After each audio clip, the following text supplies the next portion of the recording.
ফেসবুকে ব্যবসায় কিংবা কন্টেন্ট ক্রিয়েটরের জন্য আপনাদের একটি আইডেন্টিটির প্রয়োজন হয়। সেই আইডেন্টিটি হচ্ছে আপনার ফেসবুক পেজ। আপনি যদি একটি সঠিকভাবে ফেসবুক পেজ ক্রিয়েট না করতে পারেন তাহলে কিন্তু আপনি সঠিক অডিয়েন্সের কাছে পৌঁছাতে পারবেন না। আর যদি আল্টিমেটলি আপনি সঠিক অডিয়েন্সের কাছে পৌঁছাতে না পারেন তাহলে কিন্তু আপনি বেশি দিন মার্কেটে টিকে থাকতে পারবেন না। সো আজকের ভিডিওতে আমি দেখাবো কিভাবে সঠিক নিয়মে একটি ফেসবুক পেজ ক্রিয়েট করা যায় সে বিষয় নিয়ে আজকের এই পূর্ণাঙ্গ ভিডিওটি শুরু করার আগে আপনাদের জাস্ট একটি অনুরোধ, সেটা হচ্ছে আমার চ্যানেলতে নতুন হয়ে থাকলে অবশ্যই লাইক কমেন্ট সাবস্ক্রাইব করে আমার পাশে থাকতে হবে। চলুন কথা না বাড়িয়ে ভিডিওটি শুরু করা যাক। ওকে বন্ধুরা, আমরা কিন্তু মোবাইল স্ক্রিনে চলে এসেছি। মোবাইল স্ক্রিনে চলে আসার পর আমরা এখানে সরাসরি ফেসবুকে চলে যাব।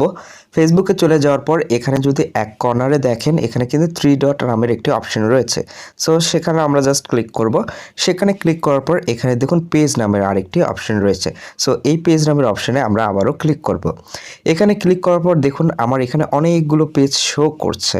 সো আমার এখানে পেজ শো করার কারণ হচ্ছে কারণ আমি এখানে অনেকগুলো পেজ ক্রিয়েট করেছিলাম, যার কারণে কিন্তু আমার এখানে পেজগুলো শো করছে। সো আপনাদের এখানে পেজ নাও শো করতে পারে যদি আপনি পেজ এর আগে আপনার অ্যাকাউন্ট থেকে ক্রিয়েট না করে থাকেন। সো এখানে দেখুন ক্রিয়েট নামের এখানে অপশন রয়েছে এক কর্নারে, জাস্ট এখানে আমাদের ক্লিক করে দিতে হবে। ক্লিক করে দেওয়ার পর এখানে দেখুন গেট স্টার্ট নামের একটি অপশন রয়েছে নিচের মধ্যে, এখানে জাস্ট আপনাদের ক্লিক করে নিতে হবে। এখানে ক্লিক করার পর দেখুন পেজ নেম, এখানে আপনার যে পেজ নেমটা রয়েছে সেখানে আমি এখানে দিয়ে দিবেন। সো এখানে আমার পেজ নেম আমি এখানে দিচ্ছিলাম TAC, ধরুন এটা আমার হচ্ছে পেজ নেম। সো আমি এখান থেকে জাস্ট নেক্সটে ক্লিক করব।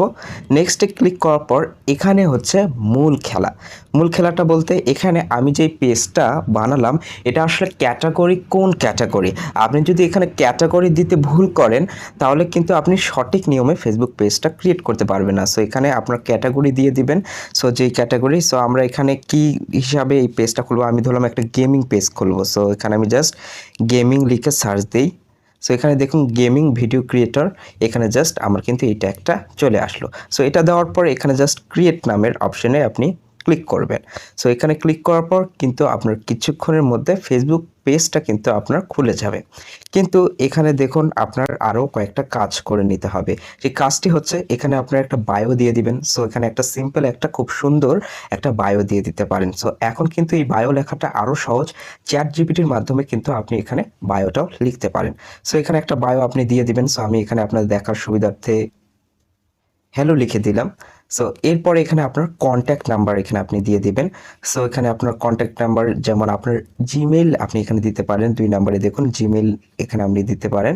এখানে আপনি ওয়েবসাইট যদি আপনার থাকে সেটা আপনি দিয়ে দেবেন এবং এখানে আপনার ফোন নাম্বারটা আপনি দিয়ে দেবেন। সো এখানে আপনি লোকেশন এখানে দিতে পারেন।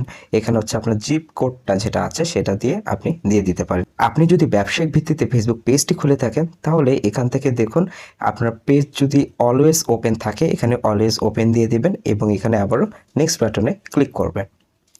ক্লিক করে দেওয়ার পর দেখুন আপনাদের সামনে কিন্তু এরকম একটা ইন্টারফেস শো হবে।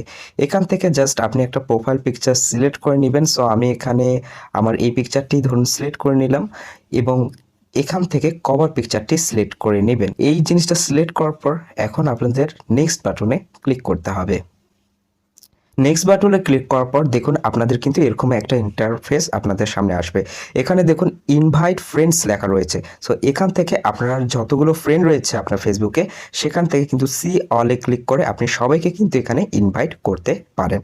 ইনভাইট করার পর এখানে জাস্ট নেক্সট বাটনে ক্লিক করবেন এবং সব কিছু ডানে ক্লিক করে দিবেন। সো ডানে ক্লিক করার পর দেখুন কিছুক্ষণের মধ্যে কিন্তু আপনার অ্যাকাউন্টটি সুইচ হয়ে এখানে কিন্তু সেই অ্যাকাউন্টে প্রবেশ করবে। দেখুন আমার কিন্তু অ্যাকাউন্টটি ক্রিয়েট হয়ে গিয়েছে। এবার দেখুন আমাদের এখানে কয়েকটা কাজ করতে হবে। সেই কাজগুলো হচ্ছে এখানে জাস্ট আমরা এডিটে ক্লিক করব। এডিটে ক্লিক করার পর আমাদের এখানে যে কাজগুলো আমরা করতে পারিনি সেই কাজগুলো কিন্তু এখান থেকে আমরা করে নিতে পারি। যেমন দেখুন অ্যাড টু অ্যাকশন বাটন আমরা এখানে ক্লিক করতে পারি। এখানে যদি আপনার বিজনেস রিলেটেড পেজ হয় তাহলে এখানে দেখুন সেন্ড ম্যাসেজ এটা আপনি দিতে পারেন কিংবা হোয়াটসঅ্যাপ ম্যাসেজ এটাও আপনি দিতে পারেন।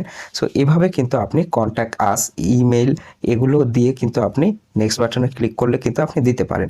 যদি আপনার গেমিং চ্যানেল হয় কিংবা কন্টেন্ট ক্রিয়েশন চ্যানেল হয় এখানে দেখুন আপনার ইউটিউব লিঙ্কটাকে কিন্তু আপনি এখানে দিয়ে দিতে পারেন। এখানে জাস্ট নেক্সট বাটন করলে কিন্তু আপনার এখানে ইউটিউব লিঙ্কটা দিলেই কিন্তু আপনার ইউটিউব বাটনটা অ্যাড হয়ে যাবে। তো এই ছিল আজকের ভিডিও, কিভাবে একটি সুন্দরভাবে ফেসবুক পেজ ক্রিয়েট করা যায় প্রফেশনাল লুকে সেই বিষয়টা কিন্তু আমি দেখিয়ে দিলাম। সো এর ফাঁকে আমি আরও একটা বিষয় দেখিয়ে দিই, একটা পোস্ট আমরা কিভাবে করব। সো পোস্ট ক্রিয়েট করার জন্য আমরা জানি যেভাবে আমরা ছবি পিকচার পোস্ট করি সেভাবে কিন্তু আমরা পিকচারটা পোস্ট করব। সো এখানে জাস্ট আমরা এখানে লিখে দিতে পারি, আমাদের যে টাইটেলটা রয়েছে সেই টাইটেলটা আমরা এখানে ব্যবহার করতে পারি। ব্যবহার করে জাস্ট নেক্সট বাটনে ক্লিক করলে কিন্তু আমাদের পোস্টটা রেডি হয়ে যাবে। স্মার্ট ওয়েতে পোস্ট করার জন্য আপনারা দেখুন এক কর্নারে এখানে 3 ডট নামের একটি অপশন রয়েছে, এখানে জাস্ট আপনাদের ক্লিক করতে হবে। এখানে যদি আপনার বিজনেস রিলেটেড পোস্ট হয়ে থাকে এখানে জাস্ট গেট মেসেজটা অ্যাড করে দিবেন। এটা করলে কি হবে, আপনার কিন্তু এখানে সেলিংয়ের ক্ষেত্রে অনেকটা বেনিফিট পেয়ে যাবেন। সো আজকে এই ছিল আজকের ভিডিও। আশা করি ভিডিওটা আপনাদের ভালো লেগেছে। ভিডিওটা যদি একটুকু উপকৃত হয়ে থাকেন অবশ্যই আমার চ্যানেলটিতে লাইক কমেন্ট সাবস্ক্রাইব করে আমার পাশে থাকবেন। দেখা হচ্ছে নেক্সট ভিডিওতে।